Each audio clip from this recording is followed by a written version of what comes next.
Hi, my name is Anubha Bhonsle. Have you heard of the term anthropause? Scientists actually coined this word to refer to a considerable global slowing down of modern human activities, notably travel. Now we know this is an unprecedented time in modern history, a once in a century pandemic that at one point in time, mind you, confined 4 billion human beings to their homes. One of the most profound aspects of this human pause were visible environmental gains. Now, today, I'm going to use this framework on Newsworthy to break down for you why many environmental gains could be weakened, not just these, in the new EIA Draft Notification 2020 or the Environment Impact Assessment Notification. Now, I just realized those three words, EIA, draft, and notification, are going to send anyone yawning. But here's why you need to smell the coffee.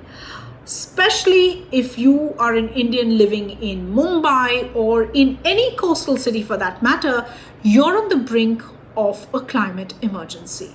I'm going to put a link of that study in our description for you to read at leisure. But just for starters, think of the EIA and climate change not just as an environmental issue, but a human one, an urban one that concerns your survival. So let's get started. Let me bring in my colleague Pallavi, and we'll start with breaking down what the EIA Draft Notification 2020 contains. EIA, Environment Impact Assessment Notification. It's a part of a 1986 Act called the Environment Protection Act. The goal of the EIA notification is to evaluate environmental impacts of a proposed project, taking into account socio-economic, cultural, and health perspectives. So, for instance, if there is a coal mine next to where you live, how would that impact the soil, water, air, forests, and your life? And then if a railway line needs to be built to transport the coal, a separate EIA would be done to assess its impact. Typically, a company that is applying to start a project would prepare a detailed dossier of sorts. How does the project impact the environment? What are its benefits? Are there cleaner alternatives? And also worst case scenarios and mitigation measures. What would it do if a gas leak happened? Or an oil well blew up? After public consultations with those directly affected by a proposed project, a panel of experts decides whether this applicant company should get an environment clearance to begin work. The significance of the EIA cannot be overstated. It is by far the most important law we have to make sure ecological and development goals are in sync and sustainable. Okay, so now here's why we are putting out this video now. In mid-March, just before India took its first COVID-19 lockdown, the Environment Ministry released the draft EIA Notification 2020 for public feedback. Time is running out for you to give that feedback, but here's what you should know.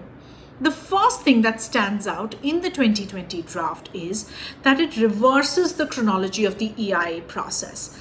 Applying for environmental clearance ex ante, that is before the project begins, is essential for environmental jurisprudence.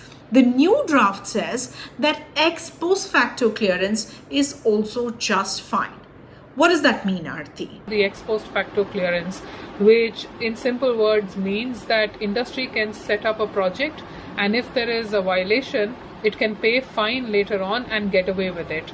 The fact that we are legalizing criminality in that way that you can pay a fine and get rid of the wrong that you did to the environment is again not setting the right precedent in terms of how India wants to go ahead on the path of development. Also, the EIA process can be broadly divided into three categories: screening and scoping, public hearings, and appraisal.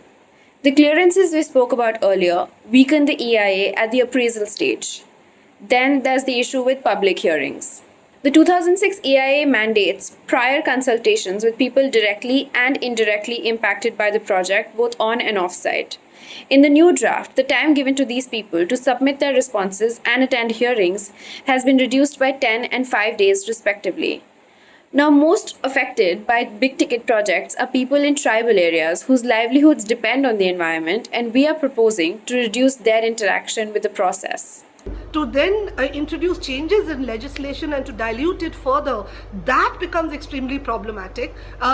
You then ask for feedback in the midst of a pandemic when people are in lockdown, so it's not that easy, for instance, for local communities, or not just people in cities, but people in villages, for them to register their protest or to even perhaps voice their concern about this law. Now, I'd just like to point out here, please remember that the ministry, in an affidavit, when this was questioned in the Delhi High Court about why they are giving such a small window, which was basically 30th of June, to send in their comments, the ministry essentially said in an affidavit that they had sent out 78,000 emails to project proponents. So what the ministry said in this affidavit was that they had sent out 78,000 emails to project proponents, like these are whether corporates or factories or whoever applies under the environment clearance process, for their feedback. So why should the common citizen not get the same chance to? Now, even if you've stayed with us still here, it's absolutely fine. But just remember that projects exempted from public participation have gone up from 6 to 20 in the new draft. So if there's a company constructing a road in a border area or a biomedical waste treatment facility, they don't need to hold public hearings. I'm going to leave out the strategic and border area aspect for now, but closer home, imagine you live in Delhi, you're a resident of Okla's Sukhdev Vihar, and about 30 to 50 meters away, there is a waste to energy plant. It generates 16 megawatts of electricity. Let's say that plant has some violations to its names, which has made residents like you angry. Now, this year, the capacity of that plant has been increased to 23 megawatts. It's a 44% increase. Residents like you are still angry, but they don't get a say. So what's the catch?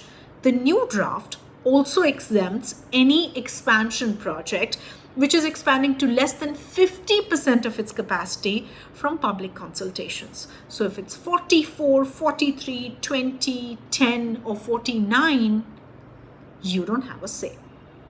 Now, more rules have been relaxed for industries. Projects are allowed to come up within 5 kilometers of ecologically vulnerable areas. Until now, this was an exception. New projects inside biotech parks and SEZs don't need to be assessed for their environmental impact. This could include chemical fertilizers, soda ash industries, etc.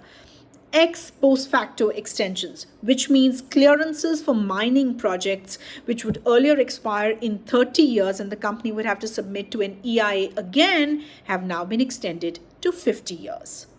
Many are calling this draft EIA a compilation of violations. The demand is a complete withdrawal of the draft, but we leave it to you whether you believe there's enough material for you to lose some sleep. If you've been watching, thank you very much for your time. Please support our work. Share this video with your friends and family. We'll see you again soon.